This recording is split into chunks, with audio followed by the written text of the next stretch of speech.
Selamat siang untuk kita semua.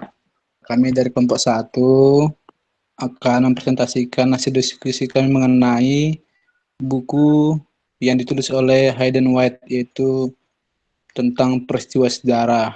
Langsung saja, yaitu mengenai yang pertama itu akan disampaikan oleh Bu Ati. Terima kasih Mas Harta. Izin menyampaikan bagian yang pertama terkait dengan hasil review kami tentang historical event. Jadi salah satu artikel yang dibuat oleh Hayden White. Langsung saja Mas Anggit. Jadi yang pertama studi terkait diskusi tentang sejarah itu berputar tentang, kalau bisa disampaikan, belonging to history dan having history. Ini kalau maknanya dalam bahasa Indonesia sama ya, memiliki sejarah. Tapi di sini ternyata ada perbedaan terkait dengan penggunaan istilah belong dan having. Mungkin nanti bisa diluruskan Mas Habib yang mahir bahasa Inggris. Jadi istilah tentang belonging to history dan having history ini menjadi nilai-nilai yang melekat pada pencarian terkait dengan identitas kelompok. Perspektif kelompok yang telah dikucilkan dari sejarah. Jadi sejarah itu sendiri dipandang sebagai kepemilikan kelompok yang lebih dominan, di mana mereka mengklaim berwenang untuk memutuskan siapa atau apa yang akan diakui atau disampaikan dalam sejarah. Kemudian kelompok kalau itu bisa dikatakan sebagai yang pertama, belonging to history. Kemudian kelompok-kelompok yang bangga menjadi bagian dari sejarah atau yang memiliki sejarah, di mana telah lama dianggap bahwa sejarah itu ditulis oleh para penakluk untuk keuntungan mereka. Oleh karena itu penulisan sejarah merupakan senjata, kalau bisa dikatakan senjata ideologis, di mana digunakan untuk melipat gandakan penindasan terhadap kelompok-kelompok yang sudah ditaklukkan dengan merampas sejarah masa lalu serta identitas mereka. Lanjut Mas. Kemudian sejarah di sini yang dibahas oleh Hayden White itu diciptakan dan dikembangkan sebagai ilmu yang dipelajari di Barat, dan secara khusus dasarnya adalah prakonsepsi Barat terkait dengan atau nilai-nilai yang meliputi aristokratik, kemudian rasis, di mana semuanya itu tidak lebih bersifat universal dalam penerapannya pada budaya lain selain kepada Kristen dan kapitalisme. Kemudian memandang sejarah tadi dengan nilai dan kegunaan yang tidak dapat dipisahkan bagi mereka yang ingin memasukinya atau menjadi bagian darinya, itu suatu hal yang tidak mungkin atau hayalan. Kemudian dari latar belakang tersebut, Hayden White membahas terkait dengan sifat, makna, dan fungsi diskursif dari peristiwa sejarah dalam artikel yang diterbitkan dalam jurnal salah satu jurnal terbitan Brown University, yaitu tentang the historical event tadi. Lanjut. Hayden White sendiri adalah seorang sejarawan. Beliau sangat lekat dengan tradisi kritik sastra dalam kajian-kajian kesejarahannya. Kemudian Hayden juga menyatakan bagaimana kebenaran sejarah, faktor dan peristiwa pada akhirnya adalah apa yang disebut sebagai narasi sejarah. Singkatnya, karya sejarah itu lebih mengikuti ketentuan hukum linguistik dibandingkan peristiwa masa lalu yang tampil dalam sebuah konstruksi seorang sejarawan. Sejarah masa lalu itu hanya ada dalam buku dan artikel yang ditulis oleh sejarawan, dan sebagian besar itu ditulis untuk satu sama lain, dibuat dengan atau sebagai tujuan tertentu dan memiliki kegunaan praktis dan sangat terbatas daripada untuk masyarakat umum. Kemudian ideologi sejarah adalah pandangan bahwa sejarah bukan hanya ilmu tentang hubungan antara masa lalu dan masa kini, tetapi secara unik memadai untuk mengungkapkan cara-cara manusia bagaimana menciptakan diri sendirinya dari waktu ke waktu. Kemudian dari modernitas, peristiwa sejarah itu dianggap sebagai bagian dari peristiwa alami, tetapi bersifat antitesis terhadap beberapa peristiwa supernatural. Jadi catatan sejarah juga dianggap termasuk dalam kelas proses yang dapat dinarasikan tetapi bertentangan dengan jenis narasi yang disebut mitos atau fiksi. Kemudian menurut ideologi sejarah barat, ini sejarah datang menjadi ada pada waktu dan tempat tertentu, kemudian berkembang di antara orang-orang yang mendiami waktu dan tempat itu. Berkembang dalam ruang dan waktu dengan perluasan peradaban barat, dan sebenarnya dengan tepat diceritakan sebagai kisah tentang bagaimana ekspansi bangsa barat itu kepada seluruh dunia. Jadi sejarah atau begitulah tampaknya sejarah itu merupakan konstruksi dari sebuah nilai di barat, sementara budaya lain yang telah memilih berhubungan dengan masa lalu mereka sendiri itu dengan cara yang semirip apapun pada akhirnya berbeda dari cara historis atau sejarah barat tadi. Dengan kata lain, akhir-akhir ini telah ada upaya untuk mendekonstruksikan sejarah dengan cara yang sama seperti manusia, ras, jenis kelamin, sastra, masyarakat, dan tokoh-tokoh utama humanisme barat lainnya telah dikonstruksi. Namun, teori yang dikembangkan dalam budaya barat pada saat tertentu dalam evolusi studi sejarah saat ia diprofesionalkan, diakademiskan, dan mulai mengklaim statusnya sebagai ilmu modern.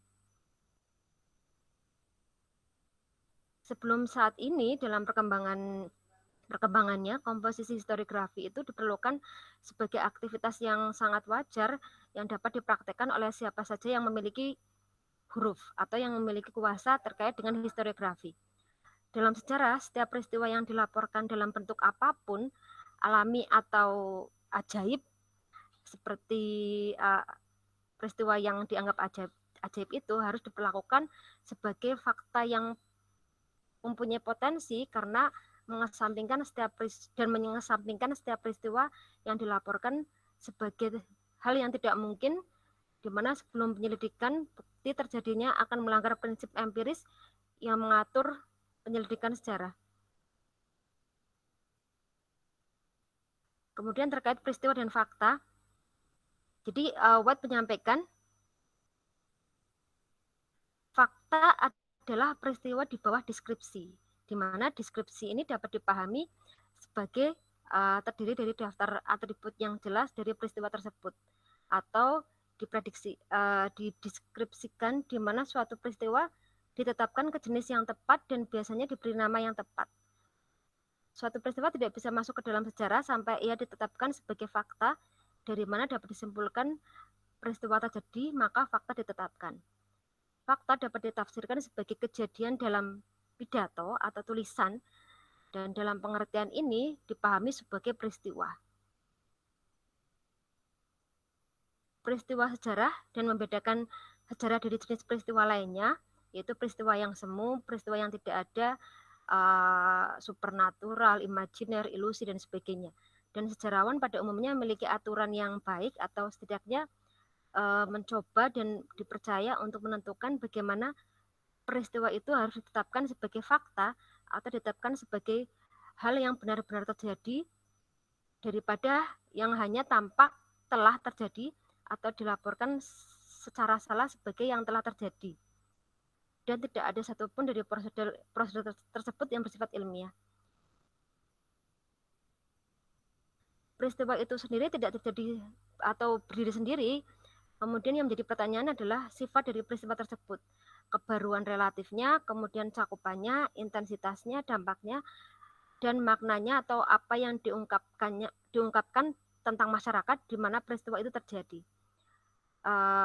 Filsuf sejarah modern biasanya membedakan antara tradisi historiografi yang konvensional, populer, atau amatir yang berpusat pada peristiwa dan berkepentingan untuk mendramatisirnya di satu sisi, dan historiografi yang lebih ilmiah tercerahkan lebih berpusat pada struktur proses jangka panjang dalam waktu yang lambat. Di sisi lain, peristiwa sejarah dalam tanda kutip tersebut diadakan dan seperti yang disampaikan di awal itu tidak lebih dari hiburan karena dinarasikan. Faktanya sejarawan Prancis yaitu Fernand Braudel mencoba mengurangi fokus pada peristiwa dalam penelitian sejarah karena dia melihat sebagai andalan pendekatan naratif terhadap sejarah yang membuat sejarah menjadi drama dan menggantikan kepuasan emosional untuk kepuasan intelektual sains dalam prosesnya. Kemudian wacana modernisasi tentang peristiwa yang membedakan antara peristiwa alam dan peristiwa sejarah atas dasar kehadiran manusia atau motivasi mereka, niat mereka, keinginan mereka, serta dorongan mereka dalam memperlakukan wacana terkait modernitas peristiwa sejarah.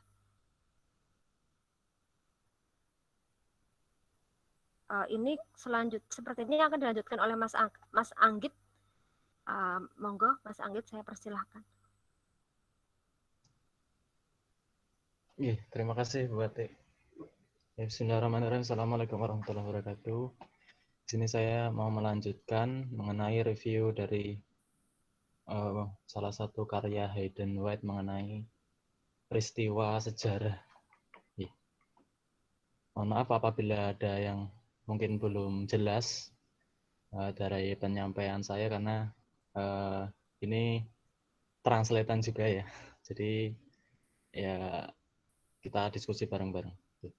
Oke, di sini sebenarnya ada subpoin tentang peristiwa dan keberadaan, cuma dari bagian yang saya dapatkan itu dijelaskan mengenai peristiwa dan keberadaan. Di sini Hayden White meminjam pendapat dari asumsi dari Alain Badiou, ya, berasumsi bahwa keberadaan adalah sesuatu yang terjadi dan ketiadaan adalah sesuatu yang tidak terjadi. Ya, hal ini berarti tidak ada hal baru yang dapat ditambahkan pada keberadaan yang telah terjadi. Oleh karena itu, tidak ada peristiwa yang datang dari luar keberadaan yang telah terjadi.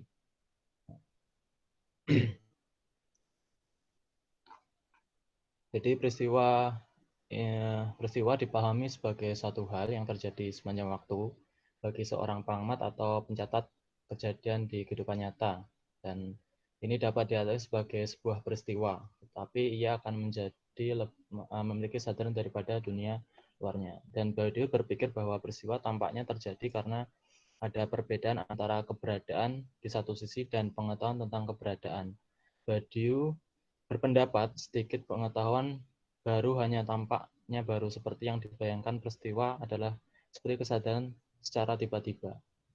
Oke. Jadi pengetahuan tentang sejarah selalu terpisah-pisah dan tidak lengkap atau parsial, yang merupakan salah satu alasan bahwa peristiwa yang bersifat historis khusus dapat terjadi dan akan terus terjadi dan memang akan terjadi. Jadi peristiwa-peristiwa yang dicap sebagai historis itu pasti akan terjadi dan dapat diramalkan. Suatu peristiwa sejarah akan muncul seperti baru, ya. Jadi suatu peristiwa sejarah itu akan muncul baru hanya sejauh dapat diakui sebagai suatu hal yang permanen atau yang diakui sebagai sejarah saja. Terus maka dari itu penelitian sejarah dilakukan, dan tujuan dari penelitian sejarah sendiri adalah untuk menetapkan apakah peristiwa baru itu memiliki milik sejarah atau bukan, atau apakah itu adalah jenis peristiwa lain. Jadi peristiwa sejarah yang dilakukan penelitian apakah itu masuk dalam sejarah atau peristiwa lain seperti halnya mitos, legenda, dan cerita rakyat. Kemudian gagasan sejarah dan peristiwa sejarah. Mengenai gagasan sejarah, ya, gagasan bahwa peristiwa sejarah tidak mungkin terjadi sebelum gagasan sejarah dan kategori sejarah ditemukan hanyalah sebuah paradok logis. Jadi yaitu muncul terdiri dari sejumlah premis yang masuk akal. Setiap orang yang berpikiran benar atau mengetahui bahwasanya gagasan sejarah dan kategori sejarah pasti muncul dari refleksi seorang tentang jenis peristiwa yang secara nyata berbeda dari berbagai jenis peristiwa lain. Sehingga istilah sejarah dan kategori peristiwa yang historis harus mendapatkan maknanya dari rujukan mereka pada jenis peristiwa khusus ini. Buktinya apa? Buktinya sebenarnya sudah tampak pada orang Yunani, beberapa tokoh dari Yunani mengenai sejarah yang seharusnya menemukan gagasan sejarah ya, sebagai pendidikan di masa lalu dan aliran tulisan sejarah sebagai catatan tentang peristiwa masa lalu. Penyelidikan sendiri dari story ya. Jadi penyelidikan kemudian di Yunani itu disebut sebagai fungsinya ya, seperti motor disebut Honda gitu ya. Kalau di Yunani itu temuan atau neomini, nah, diasalkan dari pendidikan. Dan di luar itu dengan bahasa yang lain itu disebut sebagai sejarah. Untuk peristiwa yang dijelaskan dipahami sebagai apa yang terjadi di masa lalu, tapi istilah yang paling sering digunakan itu mengenai kejadian-kejadian masa lalu adalah logos. Oke. Berkaitan dengan bangsa Yunani, terdapat dua tokoh yang terkenal, tapi memiliki perbedaan yang mendasar, yaitu Thucydides dan Herodotus. Berbeda dengan Herodotus yang hanya mengemukakan peristiwa, Thucydides ini sampai tahapan penyelidikan dan identifikasi peristiwa, yaitu contohnya penyebab perang antara Athena dan Sparta. Ya. Jadi itulah yang membuat Thucydides mendapat gelar sebagai sejarawan ilmiah modern pertama. Jadi dari peristiwa tersebut diidentifikasi dan dicari latar belakangnya. Oke.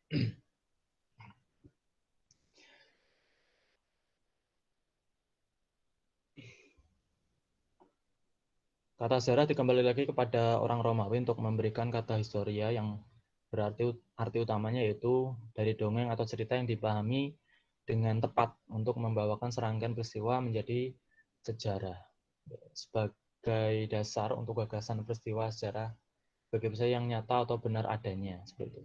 Seperti yang dikatakan oleh Paul peristiwa sejarah adalah Paul gitu aja ya. Peristiwa sejarah adalah peristiwa nyata yang mampu berfungsi sebagai elemen plot ya. Atau seperti yang bisa dikatakan Lewis, peristiwa sejarah adalah peristiwa yang secara jujur dapat dideskripsikan sedemikian rupa sehingga berfungsi sebagai elemen naratif. Semua ini menyiratkan bahwa peristiwa tidak dibuat peristiwa yang tidak dibuat secara historis semata-mata karena benar-benar terjadi. Jadi terjadi dalam waktu tertentu di masa lalu dan di tempat tertentu di dunia ini. Oke. Dan ini karena daftar peristiwa semacam itu, bahkan daftar peristiwa dalam urutan kronologis mungkin merupakan catatan sejarah atau kronik, tetapi bukan sejarah. Agar peristiwa rangkaian atau rangkaian peristiwa tunggal tertentu memenuhi syarat sebagai historis, peristiwa rangkaian atau rangkaian tersebut harus dapat dideskripsikan secara valid seolah-olah memiliki atribut elemen dan plot cerita. Kemudian peristiwa sejarah dari sudut teleologi.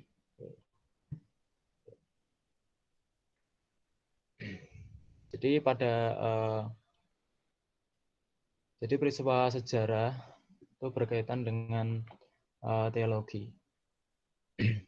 Di sini ada salah satu pakar, Doksa Penelitian Sejarah Profesional Modern mengatakan bahwa tidak ada plot dalam sejarah atau peristiwa masa lalu. Seperti halnya plot sejarah yang besar mencakup secara keseluruhan dalam artian sebuah rencana atau tujuan yang telah ditentukan sebelumnya. Tujuan atau telos dari seluruh lintasan perkembangan manusia dari asal-usul yang tidak jelas hingga akhir yang tak terbayangkan.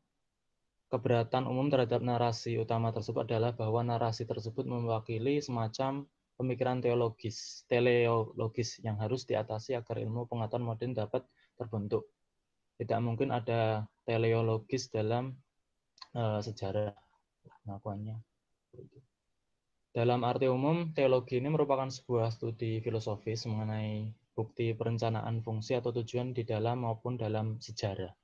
Zeno tampaknya telah mengajarkan bahwa setiap kejadian yang terjadi dalam kehidupan seorang adalah ditafsirkan sebagai bukti dari pemeliharaan yang berfungsi untuk mengubah apa yang seharusnya menjadi campuran peristiwa yang tidak berarti menjadi takdir. Jadi teleologis ini juga berkaitan juga dengan filosofis religius.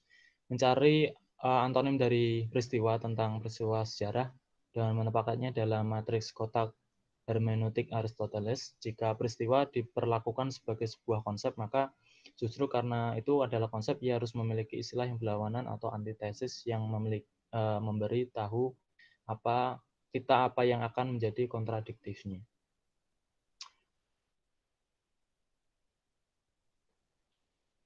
Peristiwa tidak pernah bisa menjadi keseluruhan proses yang merupakan bagiannya karena takdir. Dalam pandangan teleologis menyebutkan seluruh proses di mana peristiwa tertentu hanyalah sebagian.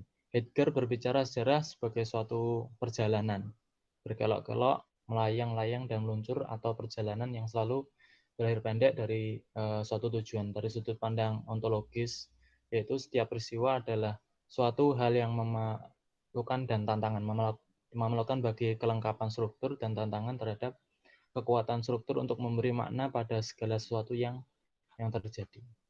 Oke. Mungkin cukup sekian, dilanjutkan oleh Mas Siharta. Silakan Mas Siharta.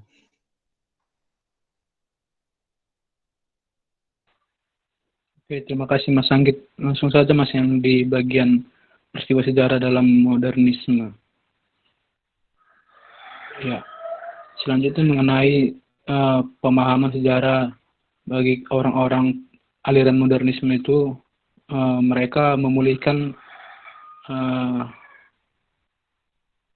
keberadaan sejarah kuno yang sebelumnya itu ditinggalkan oleh sejarawan karena dulunya itu kurang dokumentasi dan kemudian diserahkan kepada arkeologi atau diserahkan kepada tempat-tempat museum penyimpanan artefak dan fosil-fosil penemuan sejarah dulunya. Kemudian modernisme itu menyelidiki kedalaman peristiwa sejarah dengan cara yang hampir sama seperti psikoanalisis yang dipelopori oleh Freud. Mereka menyelidiki kedalaman peristiwa psikis atau perilaku manusia. Untuk selanjutnya sejarah, peristiwa sejarah, dan kesejarahan itu sendiri diambil alih oleh jenis tulisan baru karena menginginkan istilah yang lebih baik. Yang kemudian kita menyebutnya itu aliran postmodernis. Peristiwa modernis itu sebagai konten, fenomena, atau rujukan dari peristiwa baru yang disediakan dalam gagasan historis tentang traumatis. Selanjutnya Mas, Freud dan psikoanalis lain itu atau teman-teman yang beraliran psikoanalis itu kemudian mengembangkan gagasan lain tentang traumatis yang mengendalikan elemen peristiwa sejarah yang jelas karena melibatkan elemen sebelumnya atau sesudahnya yang dipahami sebagai efek yang ditangguhkan pada organisme yang sangat mirip dengan apa yang diceritakan pada historiologi, dianggap sebagai hubungan historis khusus antara masa lalu dan masa kini. Ada kesamaan antara cara sejarawan memahami hubungan antara masa lalu, sejarah, dan masa kini, dan dengan konsepsi Freud tentang hubungan antara peristiwa traumatis dalam kehidupan individu. Selanjutnya Mas,